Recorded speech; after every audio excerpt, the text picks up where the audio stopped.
Hello learners, this is Reena and please welcome Biowaves. कैसे हो आप सब? उम्मीद करती हूँ अच्छे होंगे, स्वस्थ होंगे और मन लगाकर पढ़ाई कर रहे होंगे। तो चलो कुछ पढ़ाई की बातें हो जाती है। लास्ट टाइम जो चैप्टर पढ़ रहे थे वो था जैव प्रकल्प यानी कि लाइफ प्रोसेस। लाइफ प्रोसेस में हमने लास्ट पढ़ा था मनुष्य में पोषण, और आज हम बात करेंगे श्वसन तंत्र की। जब हम श्वसन तंत्र की बात करते हैं तो सबसे पहले श्वसन से खुद ब खुद एक आइडिया लगाते हैं कि श्वसन क्या होता है। सांस लेना? नहीं, इतना इजी तो होता नहीं होगा। श्वसन सिर्फ सांस लेना नहीं है, ये एक अपनी एक प्रोसेस है। तो चलो आज शुरू करते हैं। जब श्वसन की बात करेंगे तो श्वसन से पहले हम कुछ रिवाइज कर लेते हैं। लास्ट कुछ चैप्टर्स में हमने सेल्स के बारे में पढ़ा था, कोशिकाओं के बारे में। कोशिकाएं क्या होती है? कोशिकाएं शरीर की सबसे छोटी संरचनात्मक विक्रियात्मक इकाई होती है। अब क्रियात्मक इकाई होती है तो जाहिर सी बात है कि वो एक पर्टिकुलर टाइप की जो सेल होती है वो अपना एक पर्टिकुलर फंक्शन निभाती है। तो हम ये कह सकते हैं कि शरीर में जो सेल्स होती हैं, जो कोशिकाएं होती हैं, उन्हें अपना कार्य करने के लिए ऊर्जा की आवश्यकता होती है। ऐसे तो अपना कार्य नहीं करती, उन्हें उस कार्य को परफॉर्म करने के लिए एनर्जी को चाहिए। ठीक है, अब जब एनर्जी चाहिए तो सोचने वाली बात है कि ये एनर्जी कहाँ से आती है। ऐसा होता है कि स्विच उठाया और लगाया, ऑन किया और चार्ज? नहीं, ऐसा तो नहीं होता। तो हम बात करेंगे कि एनर्जी कैसे आती है। तो अब श्वसन यही एक प्रोसेस है कि जब सेल्स जो होती हैं वो ऑक्सीजन की प्रेजेंस में, यानी कि जो हम वायुमंडल से या पर्यावरण से जो हम ऑक्सीजन लेते हैं, उस ऑक्सीजन की उपस्थिति में जो हमने भोज्य पदार्थ खाए हैं उनके पोषक तत्वों का जो ऑक्सीकरण होता है वो श्वसन कहलाता है, या वो प्रक्रिया श्वसन कहलाती है। समझ में आया?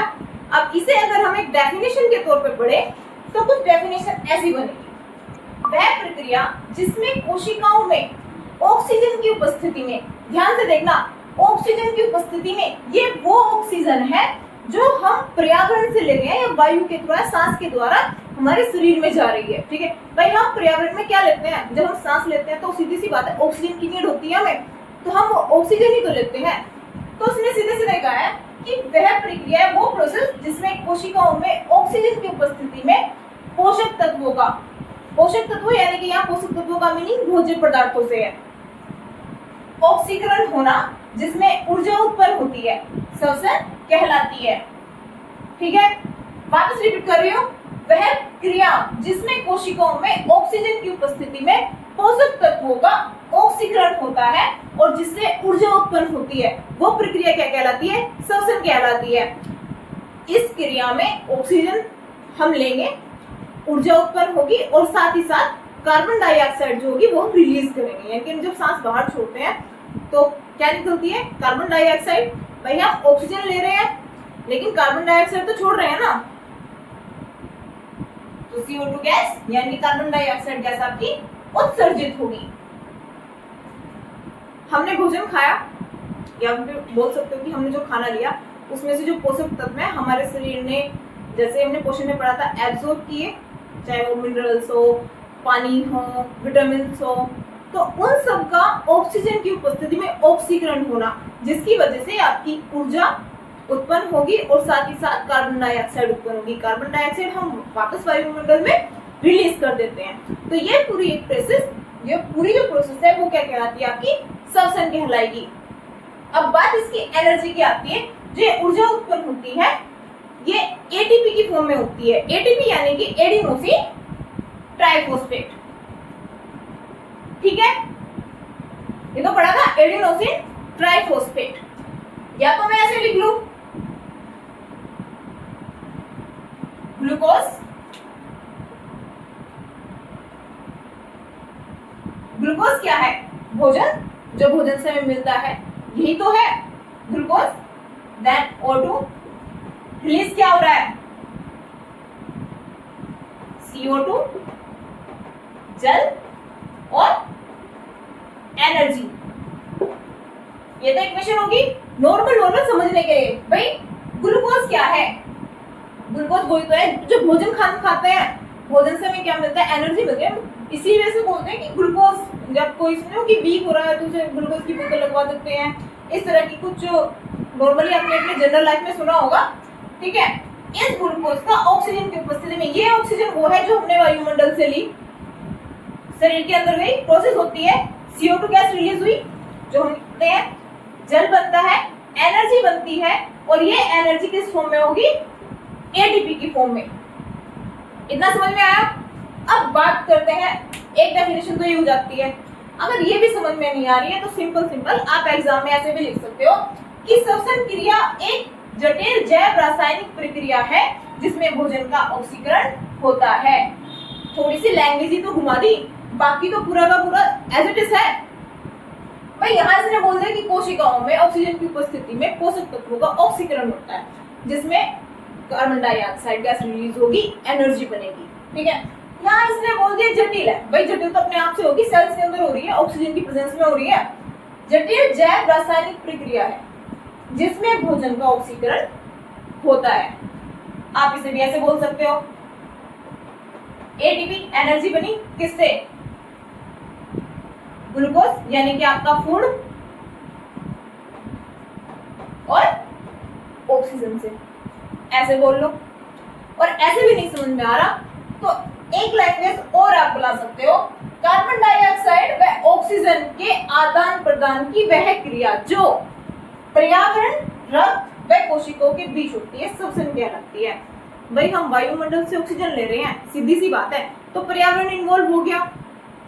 ऑक्सीजन कहाँ जाके मिल रही है, हमारे ब्लड के अंदर, फेफड़ों में, यानी कि जो लंग्स होते हैं उनमें कुपिकाएं होती है, कुपिकाओं के अंदर रक्त वाहिकाएं होती हैं, उनमें जाके मिल रही है, तो रक्त भी आ गया, एंड सेल्स के बीच हो रही है।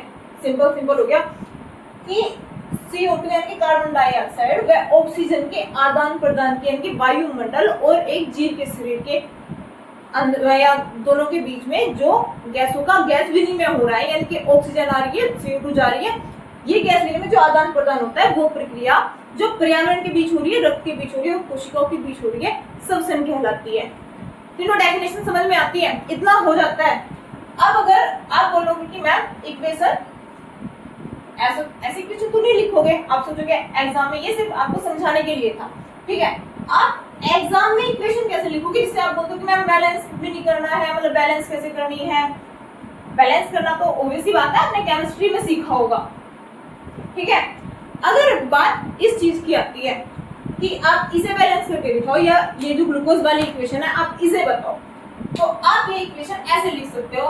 ग्लूकोज का फॉर्मूला क्या होता है, C6H12 and O6, और क्या ले रहे हैं हम, ऑक्सीजन 6O2, ठीक है। क्या बन रहा है, 6CO2 यानी कि carbon dioxide, then 6H2O, 6 molecule जल के, एंड देन एनर्जी। अब ये एनर्जी कितनी होगी आपकी, 680 कैलोरी, 680, जिसे आप बोल सकते हो 38 ATP। अगर क्वेश्चन पेपर में आता है कि श्वसन की प्रक्रिया में कितने मॉलिक्यूल्स ATP के बनते हैं, तो 38 मॉलिक्यूल्स ATP के बनते हैं, ठीक है। ये बात, ये इक्वेशन आप बैलेंस करके देख लो, बैलेंस अपने आप हो जाएगी, ठीक है। ग्लूकोज हो गया, देन ऑक्सीजन हो गई, CO2 रिलीज हो रही है, जल के अणु बन रहे हैं, और 680 कैलोरी एनर्जी बन रही है, जो जिसका सीधा सीधा मतलब क्या होता है, 38 ATP मॉलिक्यूल्स, ठीक है। तो श्वसन की प्रक्रिया में कितने ATP मॉलिक्यूल्स बने, 38, ठीक है। श्वसन क्या है, डेफिनेशन क्लियर होगी। अब श्वसन दो चीजों में होगा, भाई इस स्थल में रहते होंगे जो जीव, उनके बीच भी श्वसन की प्रोसेस होती है, जो जीव जल में रहते हैं उनके बीच भी प्रोसेस होती है। अगर क्वेश्चन ये आता है कि स्थलीय जीवों में और जो जलीय जीवों में, उनमें श्वसन में सबसे महत्वपूर्ण अंतर क्या है, सबसे मेन डिफरेंस क्या है, तो सीधे सीधे सी बात है कि जो स्थलीय जीव होंगे उनमें जो श्वसन की प्रोसेस होगी वो फेफड़ों के माध्यम से होगी, लंग्स के माध्यम से होगी। लेकिन जो जलीय जीव है उनमें जो श्वसन की क्रिया होगी, श्वसन की प्रोसेस होगी, वो लंग्स के माध्यम से नहीं होगी, किससे होगी, गिल्स, ठीक है। या बोल दो क्लोम,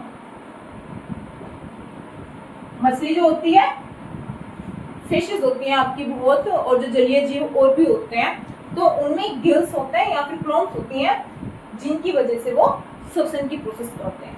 ठीक है, इतनी बात समझ में आती है।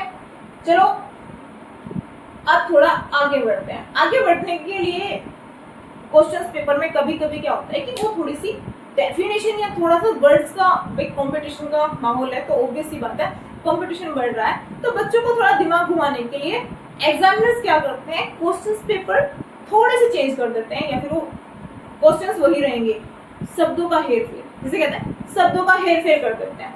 अब शब्दों का हेरफेर क्या, आपसे सीधा सीधा अगर पूछता है कि मनुष्य में श्वसन की क्रिया क्या होती है, श्वसन की डेफिनेशन लिखो, परिभाषा लिखो, श्वसन तंत्र क्या है, और या फिर श्वसन से रिलेटेड जो इक्वेशन है समीकरण सहित समझाइए, इस तरीके के क्वेश्चन आते हैं तो आप ये लिख दोगे।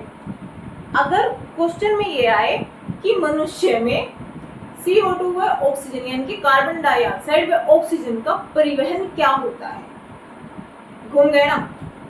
पेपर्स में आजकल मॉडल पेपर जो होते हैं उनमें क्वेश्चन कुछ इस तरीके घुमाकर पूछे जाते हैं कि आप श्वसन की प्रोसेस, या श्वसन नहीं बोलेंगे कि मनुष्य में कार्बन डाइऑक्साइड व ऑक्सीजन के परिवहन को समझाइए। परिवहन क्या होता है, परिवहन आप सीधी सीधी लैंग्वेज में समझाते हो। आप जहाँ से बिलोंग करते हो वहाँ पर जो यातायात के साधनों क्या सब कुछ लिखा रहता है ना, जैसे मैं यूपी से बिलोंग करती हूँ, वैसे उत्तर प्रदेश परिवहन निगम, परिवहन मतलब आवागमन, आवागमन मतलब आना जाना। अब कार्बन डाइऑक्साइड गैस और ऑक्सीजन के बीच यही तो हो रहा है, अदला बदली तो हो रही है। कार्बन डाइऑक्साइड छोड़ी जाती है, ऑक्सीजन ली जाती है। पौधों में उल्टा होता है, पौधों को क्या होता है, कार्बन डाइऑक्साइड गैस की जरूरत होती है और ऑक्सीजन को रिलीज करते हैं। लेकिन होता तो आदान प्रदान ही है ना, या एक जगह से ऑक्सीजन आ रही है और दूसरी जगह कार्बन डाइऑक्साइड जा रही है, तो ये चीज किस में हुई, श्वसन में हुई। तो सीधी सी बात है हम वहां पर श्वसन की प्रोसेस को एक्सप्लेन करेंगे। ठीक है, तो अब जब बात CO2 या फिर वो कार्बन डाइऑक्साइड गैस और ऑक्सीजन की परिवहन की आती है, तो अब हम थोड़ा सा उस पर बात कर लेते हैं। ठीक है, अब बात हम कर रहे हैं मनुष्य में गैसों का परिवहन कैसे होता है। गैसों का परिवहन यानी कि आपकी कार्बन डाइऑक्साइड और ऑक्सीजन का परिवहन कैसे होता है। तो इतना तो आपको समझ में आता है कि यहाँ श्वसन की बात कर रहे हैं तो हमें श्वसन एक्सप्लेन करना है। अब भोजन पदार्थों का जो विघटन हो रहा है या फिर जो ऑक्सीकरण हो रहा है वो किस आधार पर हो रहा है, वो कैसे हो रहा है, उसके आधार पर हम श्वसन को कैसे डिफाइन कर सकते हैं, श्वसन को हम कितने भागों में बांट सकते हैं। अब थोड़ा सा वो समझ लेते हैं। वे ग्लूकोज है, 6 मॉलिक्यूल्स होते हैं। ठीक है, यानी कि आपके 6 अणु होते हैं। ये यहाँ से होता है पाइरूवेट में जिसमें 3 अणु होते हैं। फिर यहाँ से थोड़ा सा अब यहाँ पर आगे चेंजेस होते हैं, थोड़ा सा ध्यान से समझना। ऑक्सीजन यानी कि आपकी O2 एब्सेंट है, ऑक्सीजन प्रेजेंट नहीं है, और ये प्रोसेस किस में होगी, ईस्ट में, जो आप फर्मेंटेशन बोलते हो, किण्वन बोलते हो, या फिर जो जीवाणु होते हैं, बैक्टीरिया होते हैं, उनमें ये प्रोसेस होती है। ऑक्सीजन की अनुपस्थिति में कार्बन डाइऑक्साइड गैस बनेगी, लेकिन प्रोडक्ट कौन सा बनेगा, ये वाला इथेनॉल, 2 मॉलिक्यूल्स में। इथेनॉल का बोलते हो C2H5OH, ये तो फॉर्मूला होता है इथेनॉल का। साथ में कार्बन डाइऑक्साइड N21 कैलोरीज जो होती है वो एनर्जी बनती है, यानी कि आपका 2 ATP। इसका मीनिंग क्या हुआ, 2 ATP जो मॉलिक्यूल्स होते हैं वो। एक प्रोसेस तो ये हो जाती है, एक प्रोसेस ये वाली हो जाती है, लेकिन ये किसमें होती है, पेशियों में, यानी कि आपकी जो मसल्स होती है ना, ये पेशियों में होती है। यहाँ पर भी ऑक्सीजन एब्सेंट रहेगी, और विघटन किस चीज में होगा, लैक्टिक अम्ल में, यानी कि जो ऑक्सीडेशन हो रहा है वो कहाँ, सॉरी ऑक्सीडेशन नहीं होगा, जो विघटन होगा ना वो किसमें होगा, लैक्टिक अम्ल में। इतना आता है। देन एक जो तीसरी वाली पर जो हम आप पढ़ रहे थे, जो हम श्वसन की बात पढ़ रहे थे, वो यहाँ होगी, ऑक्सीजन प्रेजेंट रहेगी, यानी कि आपकी ऑक्सीजन जो होगी वो उपस्थित रहेगी, और ऑक्सीजन की उपस्थिति में जो ऑक्सीकरण होगा वो कार्बन डाइऑक्साइड, जल और एनर्जी वही 38 ATP मॉलिक्यूल्स, यानी कि 38 एडेनोसिन ट्राइफॉस्फेट मॉलिक्यूल्स बनेंगे। अब इस आधार पर हम इसे क्या बोल सकते हैं, ऑक्सीजन एब्सेंट है तो अनऑक्सी श्वसन, अनऑक्सी श्वसन। ये दोनों अनऑक्सी और ये वाला, ये दोनों आपके अनऑक्सी श्वसन के ही एग्जाम्पल्स हैं। ये ऑक्सीजन की प्रेजेंस में हो रहा है तो इसे क्या बोलेंगे, ऑक्सी श्वसन। यहीं से अगर डिफरेंस आता है कि ऑक्सी श्वसन और अनऑक्सी श्वसन में डिफरेंस बताओ, तो आप डिफरेंस मोटा मोटा सा नोट कर लें। ये आपको अच्छे से याद होना चाहिए कि मतलब आपने पढ़ा भी नहीं है तो दिमाग में फिर होना चाहिए कि हमने ये चीज देखी थी तो ये ऐसे ही होगा। सीधा सीधा पहले नाम से मीनिंग निकालो। अनऑक्सी और ऑक्सी में अगर आपसे डिफरेंस पूछता है तो आप कैसे डिफाइन करोगे? भाई ऑक्सी श्वसन वो जो ऑक्सीजन की उपस्थिति में होता है, अनऑक्सी में क्या होता है, ऑक्सीजन अनुपस्थित होती है, एब्सेंट होती है। दूसरा ऑक्सी श्वसन जो होगा वो साइटोप्लाज्म यानी कि आपका कोशाद्रव्य और माइटोकॉन्ड्रिया में होगा, ठीक है। एंड जो आपका अनऑक्सी श्वसन है वो भी कोशाद्रव्य में होगा, कोशाद्रव्य में, ठीक है। जो एटीपी मॉलिक्यूल्स होते हैं वो माइटोकॉन्ड्रिया के अंदर जाकर प्रिजर्व हो जाते हैं, सेव हो जाते हैं, और जैसे जैसे नीड होती है सेल्स को अपने फंक्शंस को कैरी करने के लिए वो वहां यूज करते हैं, ठीक है। दो डिफरेंस हो गए। तीसरा क्या होगा, जो प्रोडक्ट होता है ऑक्सी श्वसन में, प्रोडक्ट क्या है, कार्बन डाइऑक्साइड गैस, जल और 38 एटीपी मॉलिक्यूल्स एनर्जी के। ऑक्सी में प्रोडक्ट क्या है, इथेनॉल, कार्बन डाइऑक्साइड और 2 एटीपी मॉलिक्यूल्स। अगर क्वेश्चन ये आता है कि एनर्जी में कितना डिफरेंस है दोनों में, तो एक में 38 मॉलिक्यूल्स होते हैं और दूसरी में 2 एटीपी मॉलिक्यूल्स होते हैं।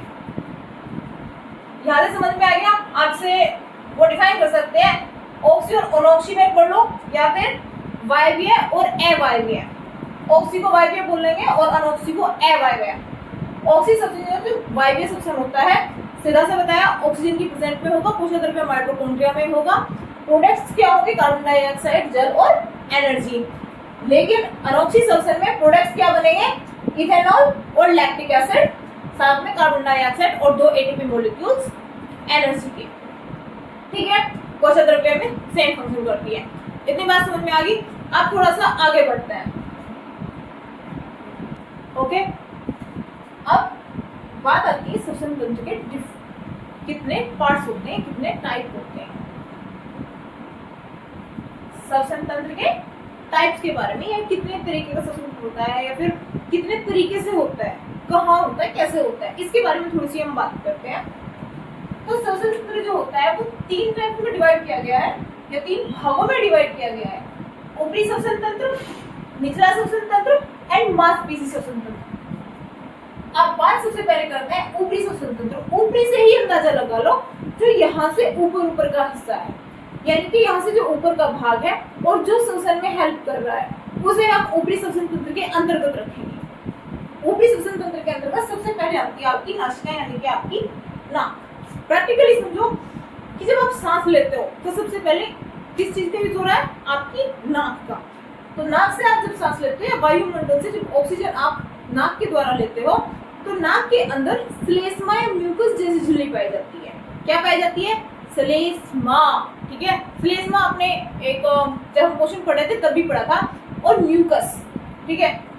क्या होता है श्लेष्मा यानी कि म्यूकस, इसका काम क्या होता है, ये चीज नासागुहा यानी कि जो नाक होती है, नासिका होती है, जो 2 छिद्र दिखाते हैं ना, ये इसके अंदर आपको म्यूकस पाई जाती है। इसका मेन काम क्या होता है कि जब आप वायुमंडल से ऑक्सीजन या गैस ले रहे हो तो उसमें धूल मिट्टी के कण भी होते हैं, तो उन धूल मिट्टी या गंदगी को वो इस म्यूकस से चिपक जाती है और शुद्ध वायु ही फिर अंदर जाती है, ठीक है। यहाँ नासिका का काम हो जाता है। अब दूसरा जो पार्ट होता है जो सांस में हेल्प करता है वो मुख होता है, यानी कि हमारा मुख कैसे हेल्प करता है। आपने देखा होगा कभी कभी हमें काफी ज्यादा हम परेशान हो जाते हैं, नाक में कुछ प्रॉब्लम हो जाती है, जैसे सर्दी जुकाम खांसी होती है, हम किसका समझते हैं, ऐसे मुख का यूज करते हैं, ठीक है, अपने माउथ का यूज करते हैं। तो उस यूज में एक थोड़ा सा डिफरेंस समझना। अगर नासिका से यानी हम नाक से सांस ले रहे हैं तो ये सीधी नासा ग्रसनी से होती हुई तब ग्रसनी तक जाएगी, ठीक है। अगर हम नाक से सांस ले रहे हैं तो ये सीधी ग्रसनी या नासा ग्रसनी तक जाएगी और नासा ग्रसनी से सीधी फिर ग्रसनी तक होते हुए जाएगी। लेकिन अगर सांस हम मुंह के द्वारा ले रहे हैं तो मुंह से पहले ये मुख ग्रसनी मतलब कि डायरेक्ट मुख ग्रसनी से चली जाएगी। भाई नासिका से पहले नासा ग्रसनी देन मुख ग्रसनी, लेकिन अगर हम मुख से सांस ले रहे हैं तो मुख से ये डायरेक्ट ग्रसनी आपकी मुख ग्रसनी तक जाती है। ठीक है, सांस ली, जो धूल मिट्टी थी वो म्यूकस के थोड़ा वहां से अलग हो गई, शुद्ध जो वायु है वो मुख ग्रसनी तक पहुंची। अब मुख ग्रसनी और स्वर यंत्र के बीच में एक संरचना होती है एपिग्लोटिस। ठीक है, एपिग्लोटिस, जिसे आप ग्लोटिस या फिर घंटी भी बोलते हो। घंटी स्वर यंत्र की ग्रसनी के बीच में एक ऐसी स्ट्रक्चर है जो मुख आपकी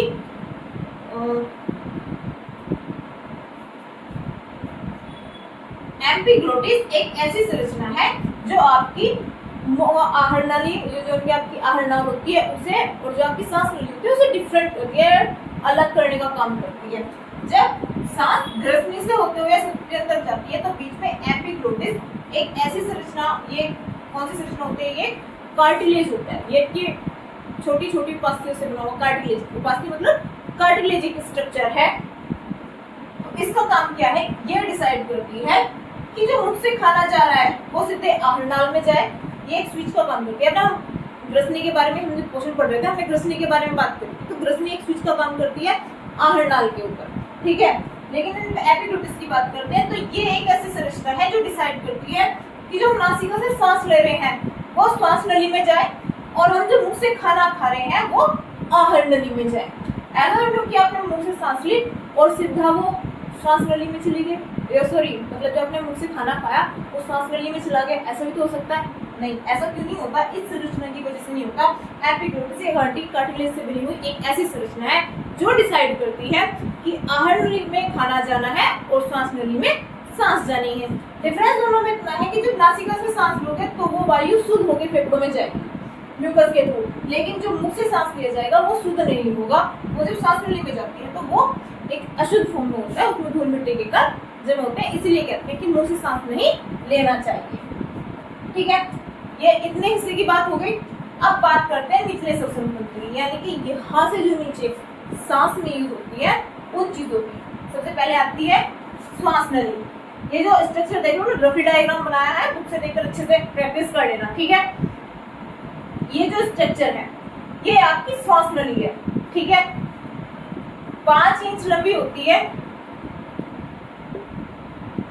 और एक खोखली संरचना के आधार पर होती है, और सी आकार के इस टाइप से थोड़े से। ठीक है, इन सी टाइप के जो छल्ले होते हैं इसके आकार की होती है।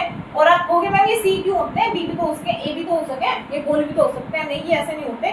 सी इसलिए होते हैं क्योंकि सी जो इनकी शेप होती है वो इसे चिपकने से, आपस में ऐसे अगर ये बाई चांस चिपक गई तो सांस नहीं लिया जाएगा ना, तो इसे आपस में चिपकने से रोकती है, इसलिए इसकी शेप सी शेप होती है। ठीक है, ये इसे आपस में चिपकने से रोकती है, किसे, श्वास नली को। फिर श्वास नली से होती हुई ये जो वायु है, ये श्वास नली, ये स्वर यंत्र है, यहाँ से श्वास नली से होती हुई वायु कहाँ जाती है, फेफड़ों में। और फेफड़ों में श्वसनी यानी कि छोटी छोटी कूपिकाएं, श्वास नली को देख लो, ये प्राथमिक है और यहाँ पे जाके द्वितीयक हो गई, फिर यहाँ से अलग अलग पार्ट्स में डिवाइड होगी, तो ये असंख्य होती है। तो इस तरह हम बोल सकते हैं कि फेफड़ों में जो श्वास नली की जो स्ट्रक्चर्स होती हैं वो असंख्य होती हैं, असंख्य रुधिर वाहिकाएं होती हैं, असंख्य कूपिकाएं होती हैं। ठीक है,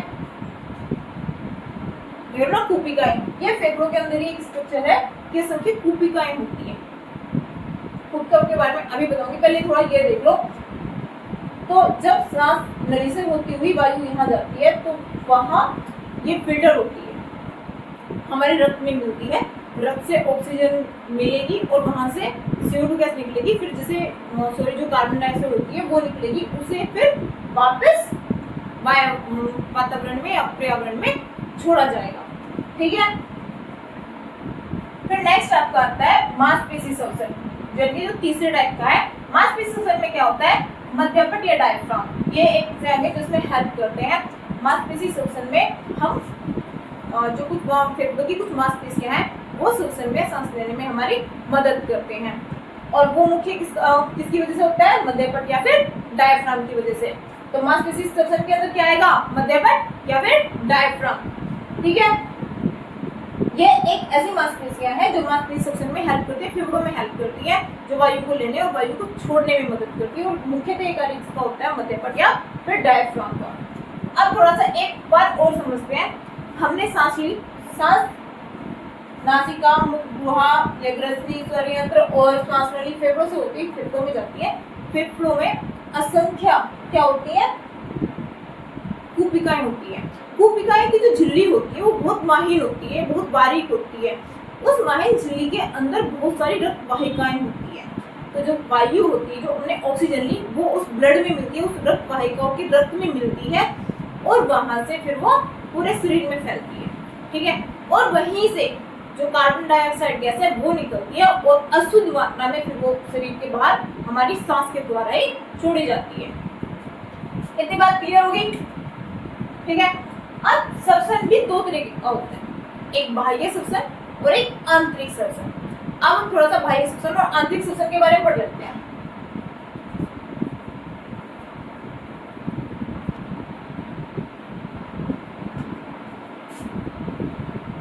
ओके, अब बात करते हैं श्वसन प्रक्रिया। श्वसन प्रक्रिया दो टाइप की होती है आपकी, बाह्य श्वसन और आंतरिक श्वसन। से बाह्य श्वसन हो गया, और उच्छ्वास, कुछ याद आ रहा हो, इस टाइप का वर्ड भी यूज किया जाता है। अब से डेफिनेशन के तौर पे देखें तो डेफिनेशन पे ऐसा बनेगा, गैसों का विनिमय हवा से भरी कूपिकाएं, कूपिकाओं से भी छोटी स्ट्रक्चर होती है केशिकाएं। मैंने अभी बोला कि फेफड़ों के अंदर कूपिकाएं होती है, और उन कूपिकाओं की झिल्ली बहुत माहिल होती है, जिसके अंदर रक्त कूपिकाएं, रक्त केशिकाएं पाई जाती है, जिनमें रक्त प्रवाहित होता है। और जो ऑक्सीजन वायुमंडल से लेते हैं ना, वो उन रक्त केशिकाओं के माध्यम से मिलता है, और जो कार्बन डाइऑक्साइड गैस होती है वो उत्सर्जित होती है। ठीक है, तो उन्हीं केशिकाओं की बात कर रहे हैं कि कूपिकाओं में केशिकाओं में प्रवाहित रक्त के बीच गैसों के आंशिक दाब के कारण होता है। ठीक है, अब बात करते हैं आंतरिक श्वसन की।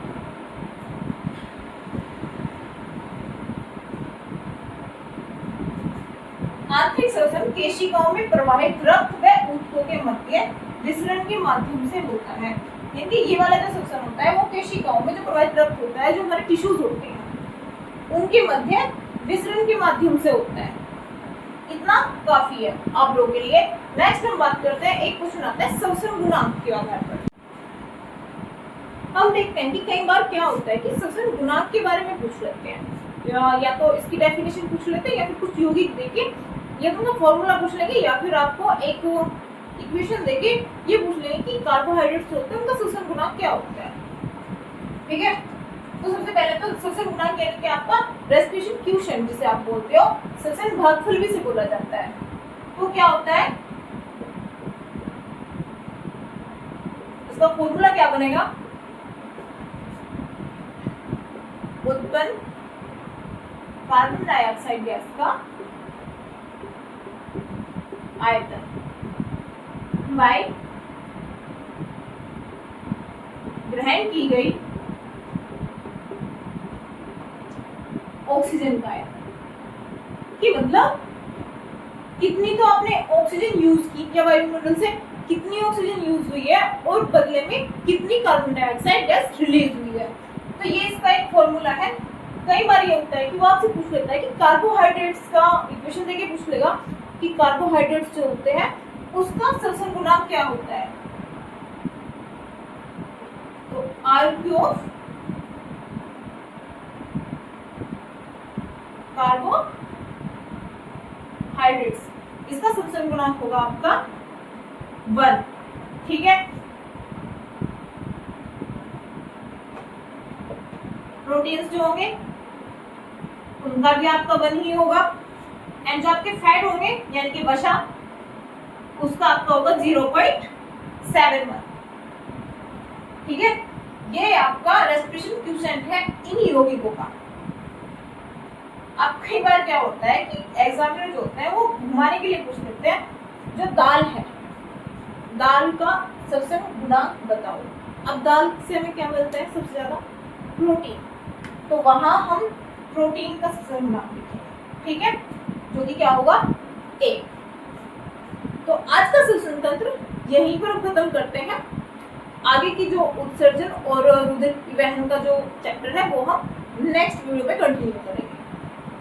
अब अगर आपको वीडियोस अच्छी लगती हैं, आपको मेरा पढ़ाया हुआ समझ आता है, तो प्लीज चैनल को सब्सक्राइब करें, लाइक करें एंड शेयर करें। कोई भी सजेशन हो, कोई भी डाउट्स हो तो आप कमेंट बॉक्स में लिखकर जरूर पूछें या अपने सजेशंस जरूर दें। साथ ही अच्छे से पढ़ाई करते रहें ताकि एग्जाम टाइम पर आपके ऊपर ज्यादा बर्डन ना आए। ठीक है, इसी के साथ goodbye and thank you.